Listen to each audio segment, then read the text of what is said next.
Free Comic Book Day was May 4th, 2024, this year. I'm recording this on June 13th, 2024, so Free Comic Book Day was over a month ago. But I finally finished reading today all the the free comics that I got that day. Some of them I read, like Absolute Power, I read pretty much almost immediately, but like the Mad one, I kind of was reading off and on, and some of these, like the Gotchaman one, I read today. In fact, it was the Gotchaman one that prompted me to make this video because I was like, "Oh, this was really good. I didn't expect it to be that good." Anyways, I thought it would be a good idea to just go through the comics that I got. There was something like over 40 free comics that came out this year that were part of Free Comic Book Day, which have the Free Comic Book Day logo at the top. And I'll have a link in the description below to my blog that has a where I had a list of all the comics that came out this year. Oh, like I said, it was like 44 or something like that. I got 14, and you can see them here. So I got 14 free comics this year. Now, most comic book shops have a limit of like 2 or 3 free comic books that you can get. So how did I get 14 of them? Well, I went to 3 different shops, and I went with 2 other people who occasionally didn't want something. They'd say, "Yeah, you can get those, and I'll give them to you." And there was one shop that had a thing where if you just for showing up, you could get 2 free comics, but if you bought something, you could get an additional 3 comics. So they just kind of added up. And I got pretty much everything I wanted. I think there were maybe just a couple that I thought, oh, I'd pick those up, but I just didn't get or didn't see. And sometimes you would see older free comic book days on the shelf. You would see ones from last year or previous years. But these are all ones from this year. So let's just go through them. Now, some of them, like I said, I read a while ago, so I can't really remember too well what they were about. Some of them were pretty forgettable. This is Blood Hunt. It's basically a promotion for the Blood Hunt event, which is going on right now from Marvel, which is their big event. And it has 2 stories. One was this Blood Hunt story, which, I didn't really, it was okay, but I didn't really find it to be something that would make me want to run out and get Blood Hunt. It looked all right. But now the thing I did like in here at the back was this little backup story starring Jubilee, written by Gail Simone, I think. It's sort of be a preview of what's it's gonna be like with Uncanny X-Men #1 when that comes out. And the thing I liked about it was there's a scene in here where there's like this waitress who's a mutant, and Jubilee is trying to communicate to her. She gives her a secret sign to know that she's not alone, even though she's being made fun of for being a mutant. So it's like this kind of a little heartwarming aspect to the story I thought was really nice. And then it sort of ties in with some stuff that's going on with the From the Ashes, the new direction with the X-Men. So one of the things I tend to think about is like, is one of these is the comic a keeper, or is it something that I'm just not going to keep? Be like, oh, they'll get rid of that one. Well, this one, I liked the backup so much that I might keep it. Here was another Marvel one. This one is promoting the Spider-Man comics and also Ultimate Universe. And the Spider-Man story was all right.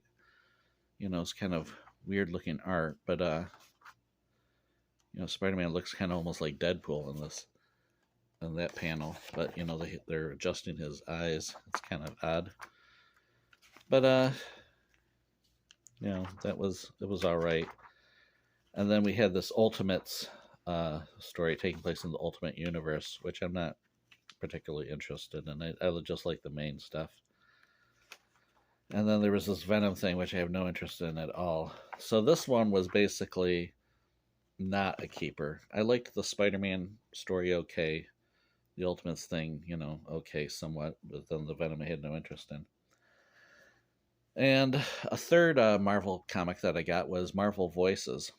Now, the thing about this one was that most of it is a reprint, reprinted excerpts from previous Marvel Voices one shots. This particular story, though, is new.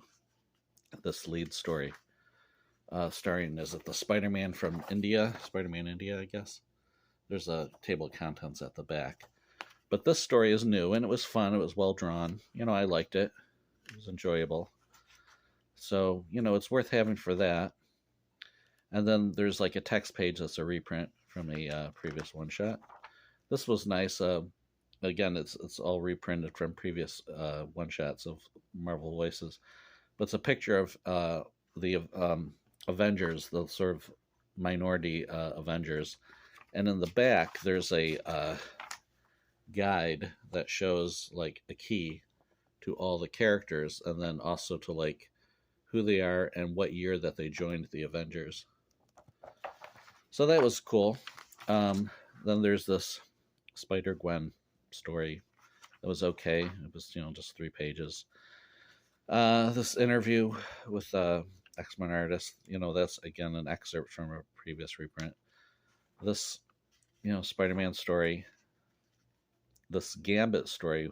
Well, yeah, so this is not even complete. It was like continued in Marvel Voices Pride, and then there's this Gambit thing that's just a couple pages before it's continued, and it's just an excerpt. So if you wanted to read the full story, you'd have to get that comic.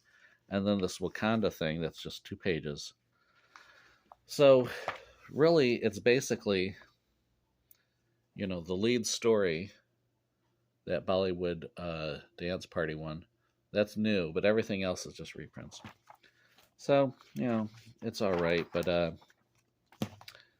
I'm not sure if it's a keeper. I don't think so. Now, one of the main comics I wanted to get for Free Comic Book Day this year was this one from Fantagraphics, reprinting, it's a sampler of their 1950s Atlas horror and other genres comics. It was the pre-code, Marvel comics, basically 1950s Marvel comics. And you can see this story was written by Stan Lee and drawn by Joe Maneely. Now, this comic, I'm interested in these older, non-superhero comics. So I really wanted to get this. Now, the funny thing was, it was a bit disappointing. This story is drawn by Gene Colan, although you wouldn't really know it from the art. Now, this story, drawn by Basil Wolverton, apparently in the book, it was in the book that this is reprinted from, that this is a sampler for. Apparently, the reproduction was a little fuzzy, and so I assumed what they were going to do was fix that, make it less fuzzy, and for the sampler, and that would sort of make everybody happy. If you bought the book, we'll just get the sampler, and here you got a nice, non-fuzzy version of the story. But it still kind of looks a little fuzzy, though. I mean, you can kind of tell from the lettering there. But especially at the beginning there. In fact, it was a little hard to read. It might look better this zoomed in, but just reading it regularly, it's a little hard to read. So that was a missed opportunity, I think, that they didn't have a better quality copy of that. And then there's this Dennis the Menace parody, which is pretty cool. And then a Venus story from her horror era, drawn by Bill Everett. So this was, it was nice, but it wasn't as cool as I had hoped. I thought, it's a keeper, definitely, but it wasn't my favorite of this year's selections. Now, Now, this is the DC Absolute Power one shot. And this is sort of like, while Marvel's doing Blood Hunt, DC's doing Absolute Power as sort of their big event for this summer. And just as I adjust my thing that's holding this up here, my phone up here. I got this. I liked it. It was all right. To kind of gets you uh, informed about what's going on with their big event. I am reading the Suicide Squad Dream Team miniseries, and I like Dreamer, who is this character here, a new character. I have been following all her appearances, so I was glad to get that for that reason. Um, but other than that, it's nothing really that special. It's just sort of a teaser for the big event that's coming up. Absolute Power. So, but DC had another free comic book day that definitely is a keeper.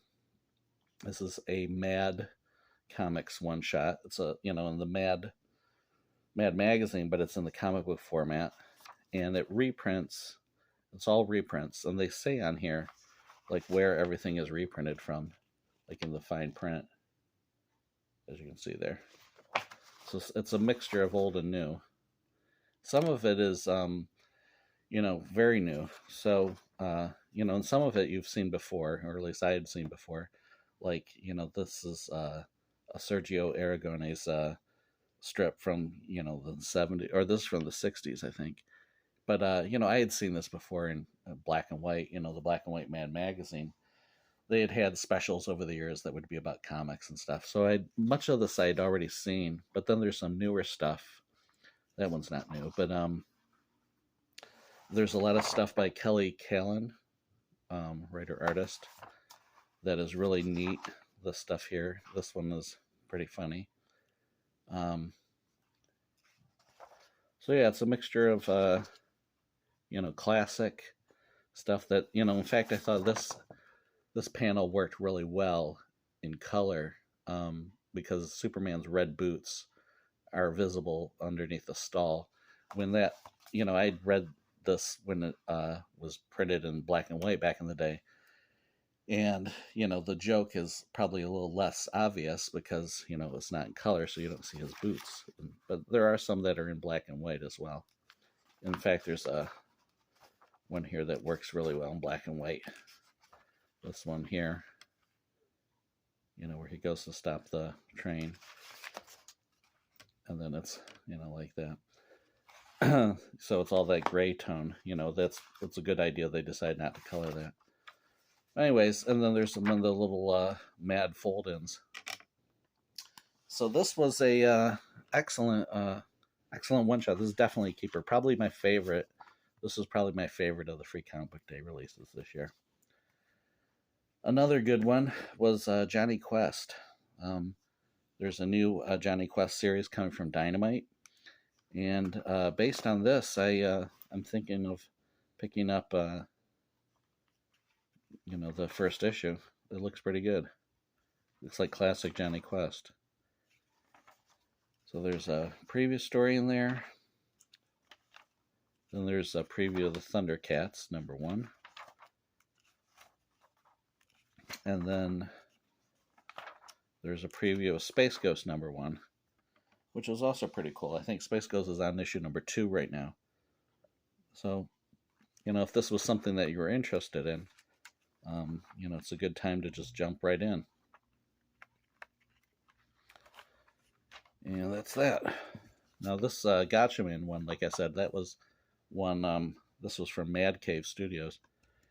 That when I read it, I was like, well, this was better than I thought it was going to be. The art by Chris Batista is excellent in this lead story. The characters look just like they, do in the cartoon. And, it's really action-packed. I mean, it's really awesome looking. So it can't imagine it getting better than that. So there's a lead story, and then there's the second story here. You can tell John Workman did the lettering on it because it has that distinctive style where everything's all lined up. And I wasn't sure what the deal was with this story. It seems like a complete story, but I guess about his father or something like that. Didn't really get it. And then this third story is sort of an atmospheric story about the main supervillain, Zoltar, in the Battle of the Planets, but he has a different name, Katsi or whatever in the Gotchaman original anime. Anyway, so that's a complete story. And that's going to be in, I guess, they have a little timeline of when things are supposed to be coming out. So May is this comic, June is Gotchaman #1, and then Gotchaman Ken, which is him. And then in July, Gotchaman Galactor, which I guess is like the villain thing that we just saw. So there's the timeline of events, a series of the ongoing series, the Gotchaman series, plus mini series, and then also one shots. Pretty awesome. I may have to pick up Gotchaman #1. I which I hadn't expected. I sort of picked this up simply because it looked, interesting. I remember liking Battle of the Planets back in the day. This Conan one was also pretty good. It was better than I thought it would be. I mean, it's still basically just a preview, but it's about the Howard verse, which is like not only Conan, but other Robert E. Howard characters that he created are going to be meeting up, which is like these people here. There's Solomon Kane, but then there's also some other ones I'd never heard of before. So, and it talks about it at the end here, across the Howard verse. So it's sort of a crossover between all these characters from different timelines that Robert E. Howard created. It sounds interesting. When I read that, I was like, well, why hasn't anybody done that before? The one thing I didn't like about this was how the credits are done sort of in a Marvel type style, rascally Rich Starkings. That was a little corny, All right, just keep running through these. Then Flash Gordon, #0. Mad Cave again has this Flash Gordon comic that they're doing. This, I liked it a little less than the Johnny Quest or the Gotchaman one. I mean, it looked all right. Jeremy Adams is writing it. The art by Willie Conrad looks good. But on the other hand, it just, it didn't really seem that appealing either. It was all right. Didn't seem like anything I had to rush out and grab, though. And they have a little timeline here of how things are going. The ongoing series. There's going to be a Flash Gordon quarterly coming up in September. Whatever that is. And then Defenders of the Earth. Continuing series, ongoing series in July. All right. And then we get to some that I wasn't that crazy about. This Popeye one from Massive. It tells one big story about how Popeye supposedly lost his eye, but it's told in different, the different characters tell it in a different story. They tell it in a different way each time. The lettering was so small, though, I had to use my magnifying glass to read some of these. I mean, it's hard to show on the panel because you can always on the camera because you can just zoom in. But trying to read this, I was like, am I going blind, or are these letters like, whoa, here goes my glass. Are these letters way too small? So I literally had to read this with a magnifying glass. Pop that glass back in. And, I wasn't crazy about the weird looking art, it just seemed too trendy. Trying too hard. Trying to make Popeye cool. So it wasn't a winner for me. This definitely not a keeper. But if you're a fan of Popeye, I do recommend the old IDW series from about 10 years ago. I really like that, but that was done in more traditional style. This is from 10 Ton Press. There's 3 different stories in here. A little more of an indie thing.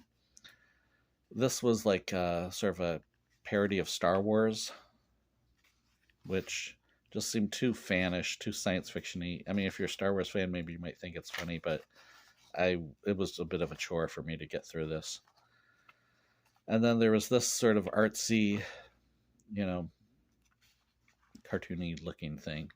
It looked, interesting, but just kind of left me cold too.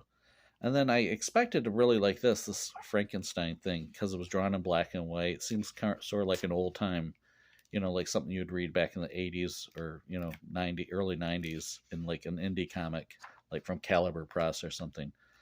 But I think it's drawn by Mike Gostovich, so I was like, well, I was prepared to like it, but I just found it so boring for some reason. Yeah, layouts by Mike Gustovich.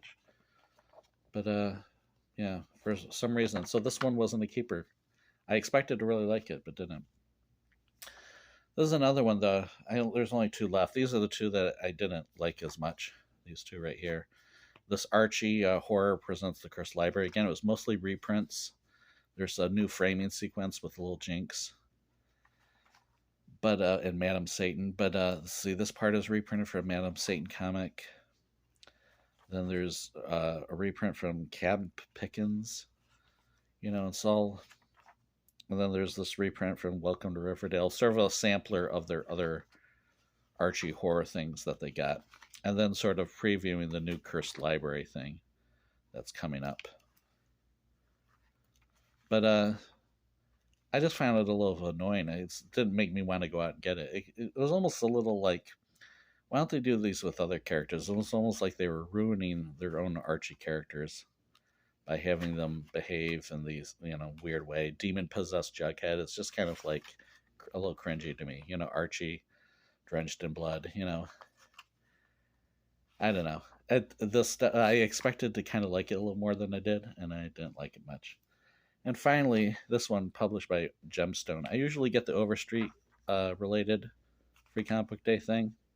But this one is not a keeper. It's basically sort of a comic book narrative of how to collect comics. And it was sort of really basic. Stuff I already know. I would have preferred it, like in previous years, they've had things where they had articles and stuff about comics. But this one just didn't do it for me. I mean, it's okay, but if you're just starting to get into comics, maybe you would like it, but I didn't care for it. So anyways, that's my haul. 14 free comics for Free Comic Book Day. Some of them are keepers, some of them not. All right, and that's it. Thanks for watching.